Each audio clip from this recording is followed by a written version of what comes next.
Thank you so much, everyone, for joining us for this panel on building a quantum future inside at QuantumCT, so looking at quantum in our local Connecticut ecosystem.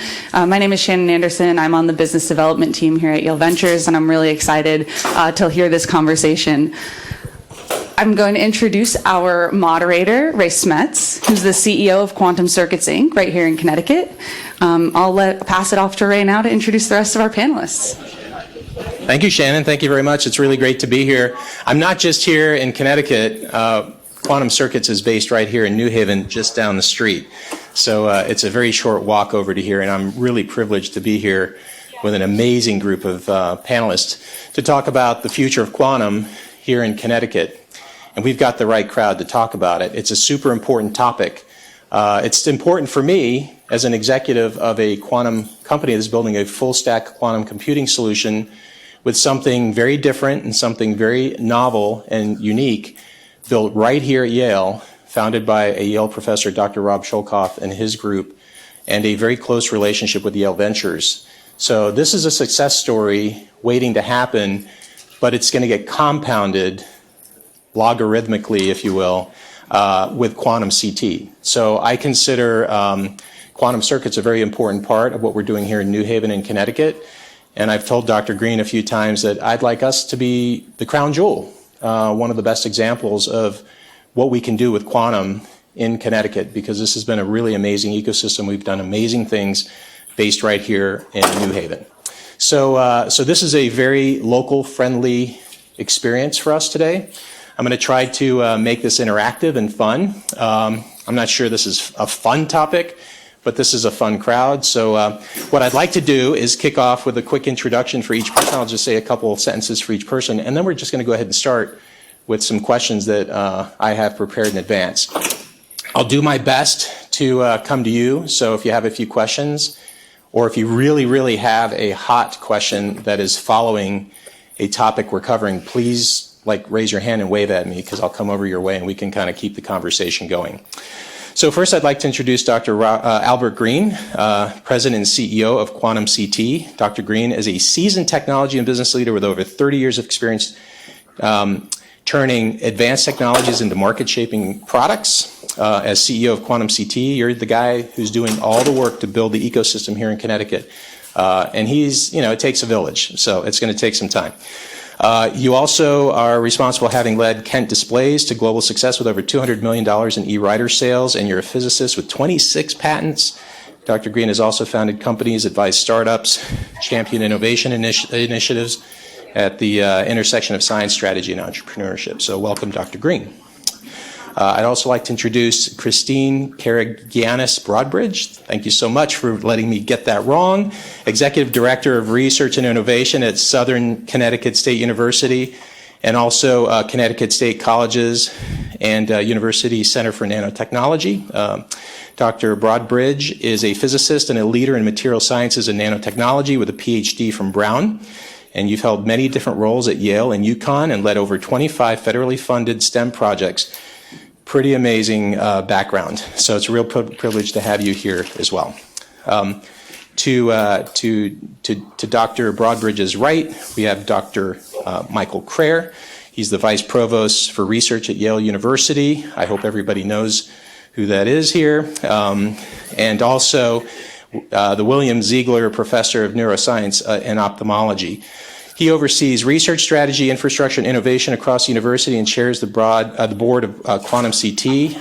He's a physicist turned neuroscientist, and you have some groundbreaking research that explores brain circuits develop and adapting, especially in visual systems. So pretty amazing scientist. And Dr. Pamir Alpay, welcome, Vice President for Research, Innovation, and Entrepreneurship at UConn and UConn Health. Dr. Alpay is a leading materials scientist and academic leader, currently serving as UConn's Vice President for Research and Innovation and Entrepreneurship, a Board of Trustees, Distinguished Professor, holding appointments for both materials, science and physics, and amazing background, a fellow of the APS, American Ceramic Society, and also a dedicated award-winning educator and former director of UConn's Tech Park. So that's our panel session, guys. We have a little bit of time now for questions. No, only kidding. So I think it's wise for us to kick this off with Dr. Green, and we're talking about QuantumCT. So Dr. Green, what's your long-term vision for QuantumCT, and how does it uniquely position Connecticut for the quantum economy? First of all, is this on? No, I can talk loud. It doesn't sound like it's on. Oh, wait. Oh, yeah. Turn it on. How about that? Yeah, good.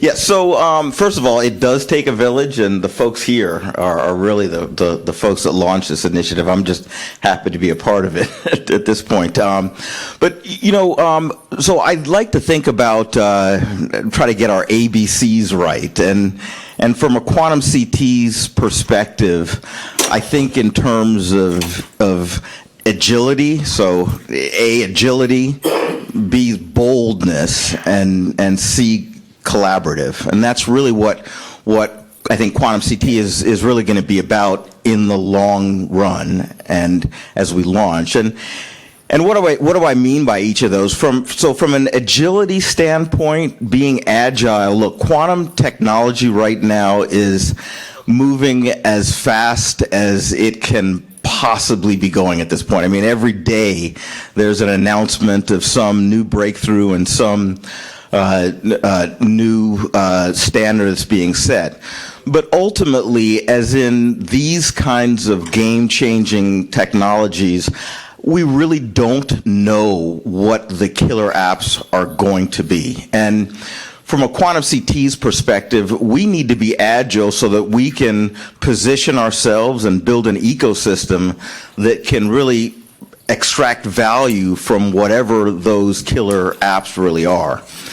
And then so from a bold perspective, look, we want to think big. I mean, you heard Dan say yesterday, Dan O'Keefe, who's our commissioner, Department of Economic Development,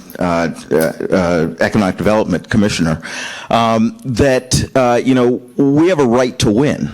And the areas that we have a right to win are in areas where quantum technology seems to be the areas where early adoption is the most important. So in the areas of defense, in the areas of fintech, in the areas of pharma, we have those customers in state. So we have a right to be there, and that's how we want to be bold.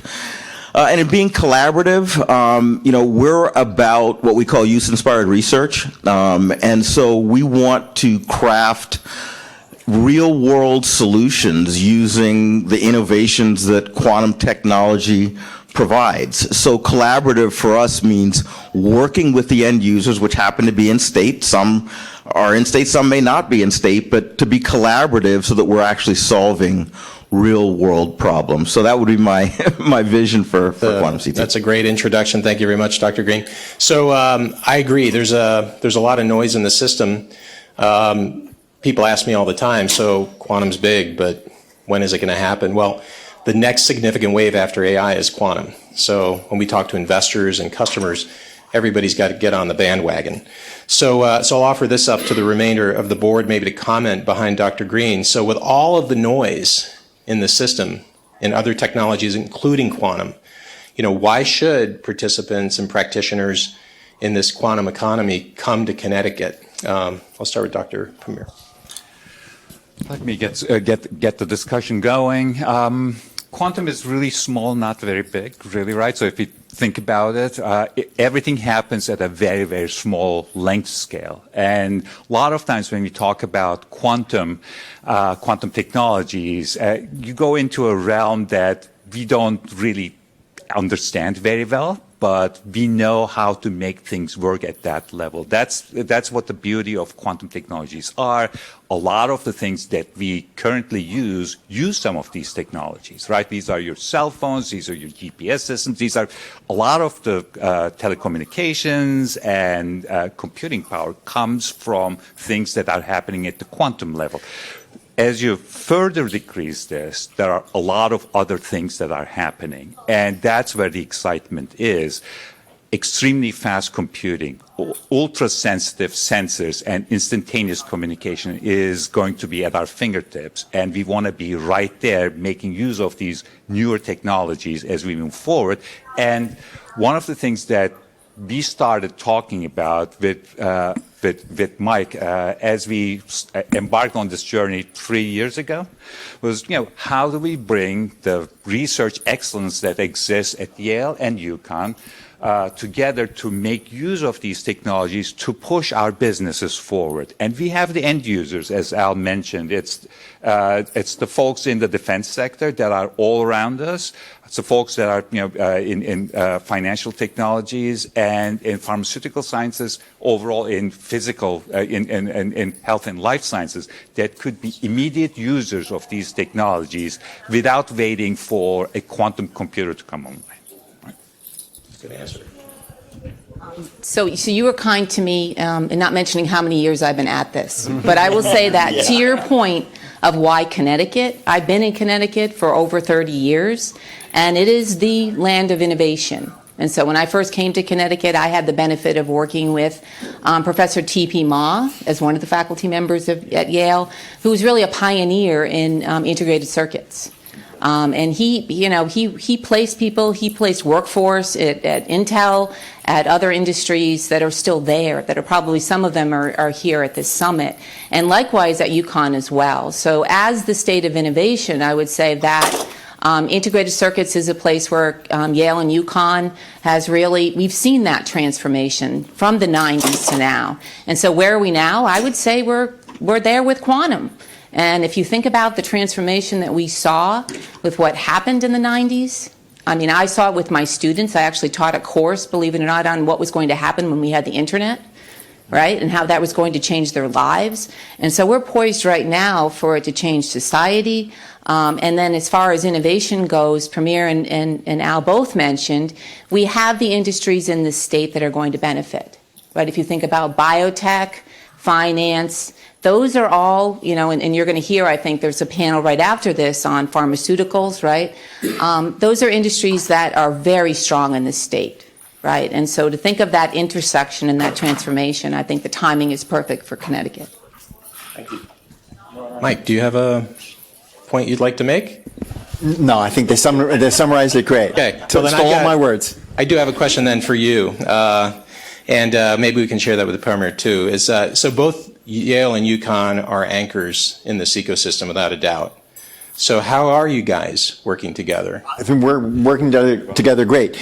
Anybody who was here yesterday heard Dan O'Keefe talk about how he was proud of the collaboration between Yale and UConn with the state to build this ecosystem. And that's it's a privilege to work with Pamir and with the state. And I think that's a critical key advantage we have in Connecticut, is that it's a public-private partnership in many different contexts. It's public-private universities. It's the state of Connecticut working with higher education. It's companies like QCI working with QuantumCT, which is a 501c3. So we have a great collaboration between higher education and the state and industry to build a quantum ecosystem. We have a right to win, and I think we have a tremendous advantage, and we're on the way to winning that competition. Pamir, would you like to? So it's been a privilege working with Mike. We have a wonderful partnership here that started 3 years ago, and it has grown since. And as Mike mentioned, the state bought into this, knowing the capabilities of these two institutions, and then also knowing that whatever we come up together, whether these are inventions, whether these are new ways of looking at things, would have the right infrastructure here in Connecticut due to Connecticut innovations and other, like Yale Ventures, to be actually translated and put into good use. I think it makes so much sense in so many different aspects, and we're going to be talking about the workforce associated with that as well. So we have everything that we need to make the difference in our state's socioeconomic growth. So this didn't just get birthed out of thin air. Right, and the Yale University had a strategic plan that identified quantum as a priority for the university. It was a major source of, it is a major target of investment for the university, physical and people. And when Pamir and I started talking, where can we collaborate together on the development of economic ecosystem that stem from university discoveries, UConn has tremendous history in quantum technologies. So it's an obvious collaboration which is consistent and follows up with each university's separate goals, and together we're that much stronger, especially in collaboration with the state and the industry in Connecticut. Yeah, well, from a technology business leader perspective, I'm super impressed with the collaboration that's occurring here in Connecticut. I have a chance to see it from a different point of view. I live on the West Coast, but I work here in New Haven. So I have to say that the one thing that I really like about what's happening here is that everybody knows each other. Collaboration is easier because we're closer together. And there's a real sense of passion to do something very significant here. And I think that we have something very unique and special that's happening here that can really trump some of the other initiatives in other states around the nation. But kind of following along those lines, Albert, do you want to talk a little bit about the kind of partnerships that you have seen emerge that have been useful in developing this ecosystem, and maybe some examples of what those might look like in the near future? Yeah, so at the heart of our of QuantumCT really is our partnership with our co-founders, Yale and UConn, who have said a few things here, and also with the state. But it's critical for us because what you see right now is, as the technology is emerging, folks they hear the promise of what the technology can do, but the fact of the matter is the deep tech that's necessary right now, that I don't think that's always going to be the case. It's necessary right now to really exploit it. It requires a lot of thought leadership, and we're lucky enough to be parked next to, in fact, some of the birthplaces of quantum technology, certainly from a quantum computing standpoint, but also from a detection and sensing standpoint, which a lot of that stuff exists at UConn. And I personally believe that's going to be some of the earliest applications that you'll see of quantum technology. So the one big part in this is the thought leadership that exists here. The second is that we're very focused on workforce, and so we're very lucky to have a very strong and robust state university system. Christine's going to talk about this in a minute. That really can help us to create the workforce that are going to actually populate the jobs that are in the quantum economy. Finally, our corporate partners. One of the things that really impressed me, so I'm new to the state. I came here to run QuantumCT, and one of the things that impressed me, this is my first Yale Innovation Summit, and one of the things that really impresses me is the proximity between the solution providers and the anchor corporations that have some of the problems that need to be addressed. And so the third leg in that stool really is our corporate partners that are providing us with the insight that's needed of the real problems that need to be addressed. And of course, the final thing I'd say is the state partnership has been outstanding. The state has stepped up and said, we believe this, and it's not just words. They're backing it with real funding, real dollars for us to build an ecosystem that can really make Connecticut the leaders in this endeavor. So, Dr. Green, thanks for that. It sounds almost like a little bit too good to be true. We know each other. We like each other. We're all in this together. We're all going to try to make a success out of this together. But Christine, you said you've been in the industry for a long time. We call that seasoned and multifaceted career, by the way. I have one of those too. Very common. But let's take the other side of the coin for just a few minutes. I mean, what kind of barriers do you see from us achieving success here, and how do we tackle them as a state in terms of building that quantum initiative in Connecticut? I'm going to get things started and then let others jump in on that. So, I mean, I think the three biggest challenges, workforce, Al's already mentioned that, so I'll touch on that. So obviously there's the funding, getting from those research ideas to commercialization. You know, and really the last of that are, of course, the technical problems, right? So qubit stability and error correction. And we've got a great company over here, Al, I'll give you a plug on that one, that's way ahead of the game on a lot of the technology, right? So I think on the workforce side is getting the average citizen to understand what quantum is. And for those of you who were here yesterday morning, Al, I think you did a great job with that description. It's not always an easy one, right? Because when people hear quantum, they don't understand how it's impacting them today. They don't know how it's going to impact them in the near future. So that's for the average citizen, but also for companies. How do we get companies to understand this? We've got our large companies that I think are starting to understand it. When you think of RTX, BI, some of those larger companies that have R&D, right? They're already looking at this.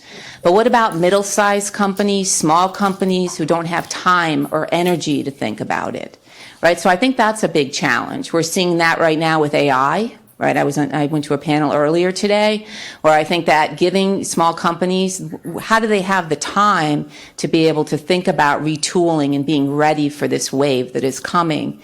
So one of the things that I'm considering is how we use research and innovation to do this. So this is an underpinning of a lot of what I'll be talking about and how, you know, getting our students engaged in research and innovation, but also kind of carefully placing interns at some of these small companies, these middle-sized companies, those interns that have some knowledge of quantum. And so a key to that is going to be getting that to them. And I'll talk about that when we talk about workforce. But if we place them in a small company, right, where maybe the individuals don't, again, there's a legacy issue with some of the small supply chain companies in Connecticut, right? So they get that knowledge. They start to understand what the potential is. So I think, again, getting back to it, workforce, the funding, I'm going to let some other people touch on that one. And then the last thing is really the technology, which I think we're starting to get there. I think you see an article every day about that, right? It used to be, 10 years, 5 years? What's it now? You can tell me, Ray. I'll put that question back to you. 3 to 5 years. Okay. 3 to 5 years. Anybody else would like to add any to that?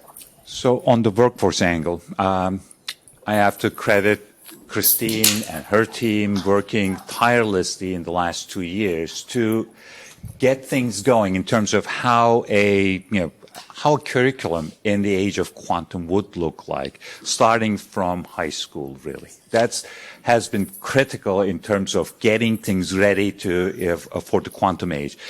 Equally important is what we're planning on doing as we move forward is re-educating some of the folks that exist at these companies in quantum-related concepts that they can immediately apply to their work. So that's Raytheon-based companies, Raytheon and sister companies, that's Boehringer Ingelheim, that's Travelers, that's anybody dealing in financial technologies in the insurance sector, not only in understanding what quantum technologies would do for them, but what they have to do to defend themselves from quantum-related technologies also. There's the cybersecurity, the cyber-physical security, cryptography angle associated with quantum technologies as well, and that's where we see a lot of interest from the companies around us in getting that education from the leading institutions across the state. If I could just add just one other thing. I think one of the things that's really, really important is, we have to be able to attract people that historically have not participated in the new economy. We're talking about a new economy, the quantum economy people talk about, I heard again the commissioner talk about how all these open jobs and the fact that we don't have enough of engineers and so on and technicians and we really want to put a huge emphasis on attracting people that again have historically not participated in these kinds of opportunities. One of the things that QuantumCT wants to take advantage of, frankly, is that, quantum is cool. I mean, you look at movies out there, Quantumania and all this Disney stuff that's out there, and it's right now it's in the popular vernacular. And for a young teenager, it's kind of cool to be a part of that. And we want to really tap into that and attract the K through 12. They may not know what it means, but they become familiar with, what it is, and it becomes, kind of cool to be a part of that. So we want to attract people that historically have not participated in this part of the economy. I'd like to expand on that just a little bit, and let's keep going on this subject. Let me just add one thing. Quantum is cool until you see the math associated with it, right? So that's They don't see the math, Pamir. Yep. Well, I will say from experience, when we have visitors over to the quantum labs, fathers like me are all suddenly become cool fathers by texting their sons or daughters pictures of the quantum machines. So it's pretty crazy. But let's keep going down the path of workforce just a bit. One thing that will hold us back as a technology business is not being able to recruit really top brains and minds into the business. And it's not just going to be science. After a while, it's going to be more than science, because we're going to move into more business-oriented outbound initiatives to expand the business. And we want to do it right here in Connecticut. So it's not just about building them at a K through 12 and graduating them out of UConn and Yale, which are great institutions and a great pipeline of talent. But how are we going to bring more people here to Connecticut? Because, every so often I have to compete with those guys over on the West Coast, from Seattle down to SoCal, and keep people here in Connecticut doing great work. Is there an opinion about how we're going to bring people here and how we're going to keep people here in Connecticut to build this thriving ecosystem? Well, I think Al touched on this a bit, and you've heard this, it's a bit of a broken record, it's the marketing. People understanding, Connecticut is the cool place to be, right? I mentioned the integrated circuit, I mentioned the forward thinking about that, but to be at a place where, say Silicon Valley, right? That's actually what the QuantumCT or the innovation engine is about, right? Is building that kind of economic development location where people want to be. But to your point, in thinking about quantum, it's not just about the impact on the quantum, specific technologies. It's the impact on the adjacent fields that are going to be impacted by this, that we have to get people to understand. And also, I think, Pamir, you mentioned the mathematics that's important. The skill sets are really very common to the skill sets that are needed by all STEM employees. So it's about building STEM literacy that's going to be really key, and that is really going to involve the K through 12 system and even earlier, which you touched upon too. So I think part of that is getting the educators to understand, our teachers to understand and weave that in as they're teaching physics, as they're teaching math, as they're even teaching other subjects as well, where some of this is going to come in. So I think these are all key things, and I'm saying this, based on my read of the literature too. There are other states that are starting to do this already. I think we can be ahead of it because we have very strong institutions in our state, right? Southern Connecticut State Universities, we produce the most educators in the state.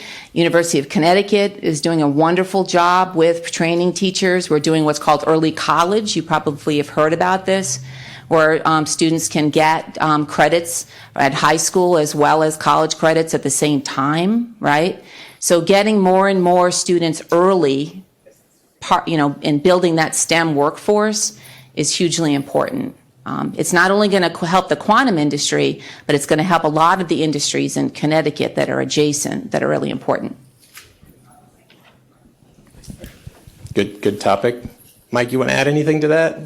How are we going to bring people here to Connecticut and make them stand? So I would parrot what Dan O'Keefe said yesterday, which is that so Connecticut is mighty. It punches above its weight. We have it's small enough so that everybody, like UConn and Yale, we know each other. We know Southern Connecticut State. We know the people in the state, in the state government, who would be most helpful in bringing employees here or bringing companies here. And we have common goals. We recognize that we're not going to compete for, a major high performance computing center for AI. That's not what Connecticut is. We don't have a limitless energy source which is cheap. But what we do have is a highly educated workforce, technically very competent. We have a niche industry such as the biotech, insurance and finance, and defense, which require highly technically trained people who are going to need quantum technologies to succeed in the future. So, we have a right to win in this space, and I think we have a great, not just an economic ecosystem, but a living environment. People want to live here. They want to bring their families here. Great. It's great. Great comment. If I may add a couple of things, Mike is spot on. Of course, when you look at the gross domestic product per capita, you're looking at the defense capital in the United States. We're number one in defense, number one in insurance technologies, number 3 in financial technologies, number 12 in biotech. And we have a wonderful partner, actually, that helps us with innovation and entrepreneurship. That's the Connecticut Innovation System that is, that stands above everything else, really, right? So we have, again, the right to win. We have the existing conditions with the industries that need it, that need that push. And it's great to be in Connecticut around this time. I would agree. Well, one thing I worry about running a startup here in New Haven in the quantum domain is how do you get money? And there's obviously multiple sources of how do you get money to expand your business and grow. So there's multiple places you go. You can go to the government. We should talk a little bit about that. You can go to venture capital businesses. We should talk about that. We should also talk a little bit about corporations and how do you bring it all here? Like what are the stepping stones? And it's a pretty broad space, so maybe we should pick one off. Maybe we should talk about public investments in quantum. What are the things that we see in terms of trends with the current administration, both short-term and long-term, that can help Connecticut achieve success? And what are we doing to expand on that and develop that and bring money into Connecticut to help us achieve success here? Any thoughts on that from the panel? Mike and I have been, doing our DC trips quite frequently because of the changes in the federal government. But one of the things that is, despite what we're hearing from DC and several different priorities, current priorities of the government are in AI, quantum technologies, in translational work, in biotech, and in nuclear energy. Those are the 5 topics that have been identified. As such, again, we're in a fortunate position that what we're doing right now matters to the federal government as well. Dan O'Keefe and the governor himself, Connecticut Innovations, and several state entities like AdvancedCT have been wonderful partners. We have received nothing but support and resources from the state. So that part, I think, is right there. But we're seeing the federal government investing in these kind of technologies as well, moving forward, especially in the defense sector. I was just going to add to that too, that, as someone who's been involved with NSF for quite a long period of time, it's they've made a shift, and this even happened before the administration, to more about even just borderline, right, going from fundamental research to more applied and building ecosystems. So this whole engine initiative out of TIP, which my understanding is still being funded pretty significantly, is about economic development. So that's a new thing for NSF. So I think that it was really great that UConn and Yale got together. The timing was perfect to do this, and I think that the support from the state has been huge. That's really important, I think, for the National Science Foundation to see, and the fact that we do have CI, right, as the governor mentioned, I think it's pretty unique, Connecticut Innovations, as was a public VC. Is that the way that he described it, right? I think that's really, really important, because VCs play, I think, a very important role in this, that really bridge the gap, right, between the public and the private, that I think, Connecticut's lucky to have what it has. So I like to think that we can lean on the state to help us in a time when the federal government all the winds are blowing in the wrong direction. So while the federal government has articulated quantum as being one of its priorities, including in addition to quantum AI, and actually I think quantum and AI are deeply linked at a fundamental level, and nuclear energy, particularly fusion and biotech, those are articulated as priorities, which suggest that funding would come, but there are many, many, many other headwinds which will make it harder for universities to actively participate in supporting the ecosystem. And I worry about that deeply. Universities may be in the position of having to retrench rather than to lean into developing economic ecosystems outside of the university. So the only thing I would add to that is that, picking up on what Mike said, I think, again, from a QuantumCT's perspective, there is a lot of excitement, obviously around AI, and pretty much everyone in the quantum space recognizes that the first real strong applications will be hybrid systems, and those hybrid systems will likely involve some element of AI and some element of qubits and quantum computing. And so, we have a strong push in really making sure that we are at the cutting edge. QuantumCT is at emphasizing the importance of how those two areas meet, because the fact of the matter is there's a lot of dollars going into AI right now, and quantum AI is going to be equally as attractive. That's one thing. The second thing I would say is that, ultimately, we as an ecosystem in QuantumCT, we have to demonstrate value to the end users. And the value, our customers are, we have the state, and so there's workforce development, there's economic development, there's all that sort of. We have to demonstrate value, a return on investment.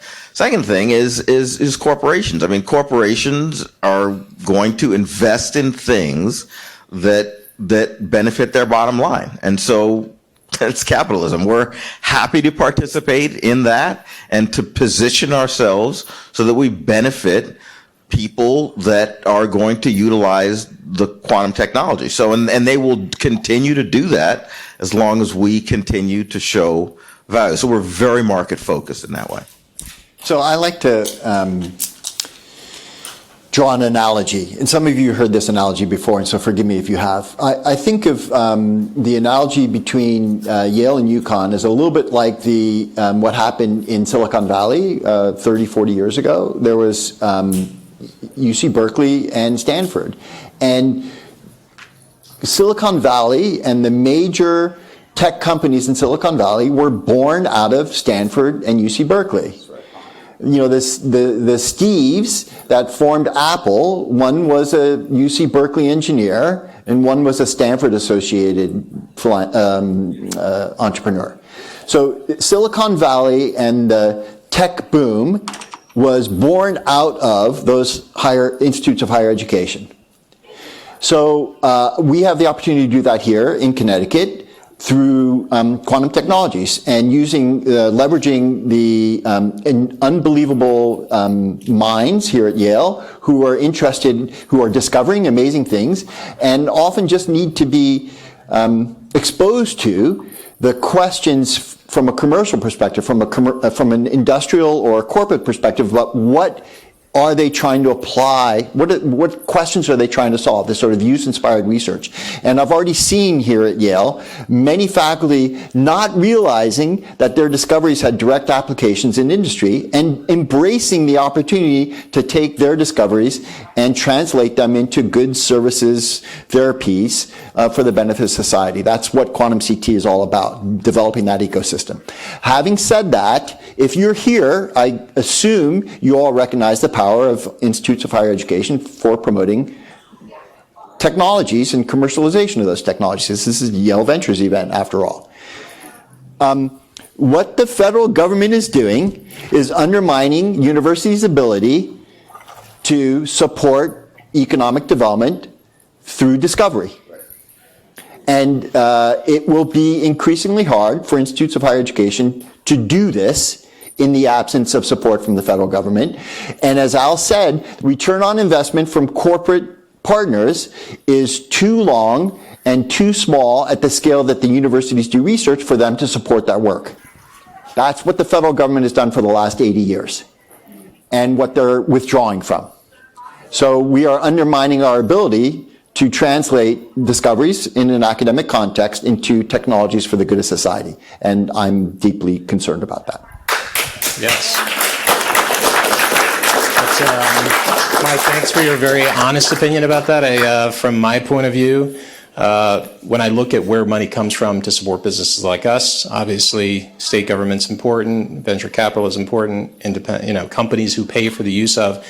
But without the U.S. government there, it really does hamstring us just a bit. And all of that has to be there in order to build a thriving company and certainly a thriving ecosystem here in Connecticut. So wholeheartedly agree with that. So with that in mind, let's just talk for a few more minutes about money, which is on everybody's mind. There's been some very interesting headwinds out there with the trade discussions and other activities within the kind of the bigger market than us. And it's actually slowing things down a little bit. VCs and hedge funds who typically would invest in quantum have slowed a little bit of their investments down. And we think that's only temporary. But when we talk to them, what are we telling them about investing in startups here in Connecticut? What is the benefit and the return on that benefit by making that investment in Connecticut? What do you guys think? So I think the thing that we're really putting out there is that your ability to get a return on investment is directly tied to the entity's ability to extract value from the ecosystem in which it resides. And so from our perspective, our job is to build that ecosystem, right? Because, I mean, and you can speak to this the best, Ray. I mean, your position in an area, right? You have thought leadership from your founders out of Yale. You have talent from, the state university system, from UConn, from Yale. You have potential early stage end users that we pointed out, and so our thesis essentially is you should be here because we have and are developing all of the parts of the ecosystem that will allow your investment to bring you a healthy return. That's our argument. I mean, it's pretty straightforward. It's not new. And that's what governs how we structure pretty much everything we do when it comes from an ecosystem building perspective. So let me just add to what Mike said and support what Al is saying here right now. So when you think of the days of Thomas Edison going to his barn and inventing one thing after another, in a short span, those days are gone. These, apples have been picked, right? So currently, we're dealing with significant challenges that we need to address when it comes to quantum technologies, climate change, energy, what have you. Any of these grand challenges of the 21st century can only be addressed by significant effort and instrumentation and infrastructure. And that's what the U.S. government has done in the last 80 years, which made us the technology capital of the world, essentially, right? So if the federal government is withdrawing from this kind of an agreement, from this kind of understanding, knowing that some of the indirect costs associated with having that work done at a private company, a defense contractor, is over 200%, means that we have to restart thinking about how we can accomplish what we want to accomplish with other resources. And that's where, again, we're very grateful to the state, believing in us, believing in this technology, believing in this collaboration, and providing us the resources to make this a success for our state. Drawing companies into the state that will be attracted to this collaboration, startups, using some of the technologies that will come from this collaboration, with some of the support through Connecticut Innovations and other resources will be critical as we move forward. And these kind of efforts will build in the resilience that's needed in these significantly uncertain times. That's why having this group and having this collaboration is super important as we move forward. Well, I have to admit, this feels like a support group for me because with the talent and the seasoned experience and the collaboration that we have up here in this panel, think about it for just a second. For me, running a startup, I'm gracious and I'm also very hopeful that this talent's going to help us succeed because we need help. It's going to take a village. It's not going to be us alone. It's going to take a village, and I'm really excited about the team that's up here to help us do that. So we have about 10 more minutes in this session, and I'd like to reserve that time for some questions. So let's go around the room. Hi, I have a question about the vibrancy of the ecosystem.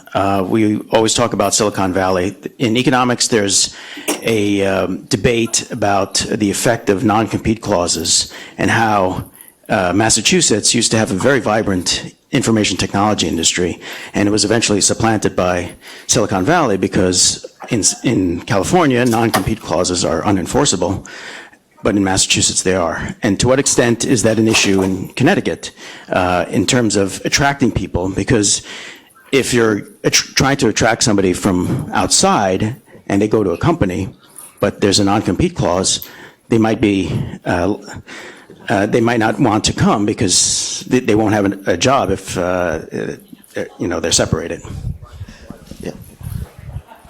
Yeah, that's a great question. I think that, I don't have the specific answer, but, to just shed a little bit of light on it from my perspective, what I would say is that, I think we're lucky enough right now to be really at the very birth of an industry. And so when I've visited other quantum companies, look, there is recruiting and getting employees from other quantum companies, but the fact of the matter is there ain't a lot of quantum companies out there. So to the extent that non-compete clauses are going to hamper our growth, I would guess not right now.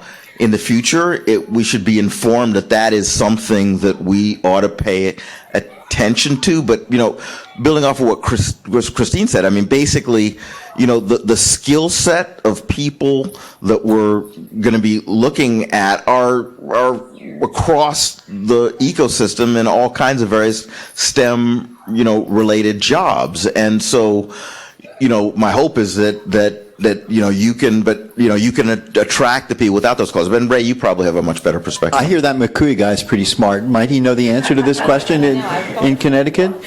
Yeah, where are we? Ray, I'm curious to hear your answer first. Yeah. Are you guys asking employees to sign? So from a non-compete perspective, it's really difficult to enforce that. So I would totally agree with that. And we'll let the laws prevail. And obviously, we have to live within the bounds of the laws. So we have employees sign IP agreements, and we remind them if they do leave that they have obligations to do so. And we do everything we can to protect the IP in our business. So before we actually present anything, we make sure we file for it. So we take every precaution we can, but we have to realize that when the mine trust leaves the state and the company, it's really, really hard to protect it unless you have the paper in between to do that.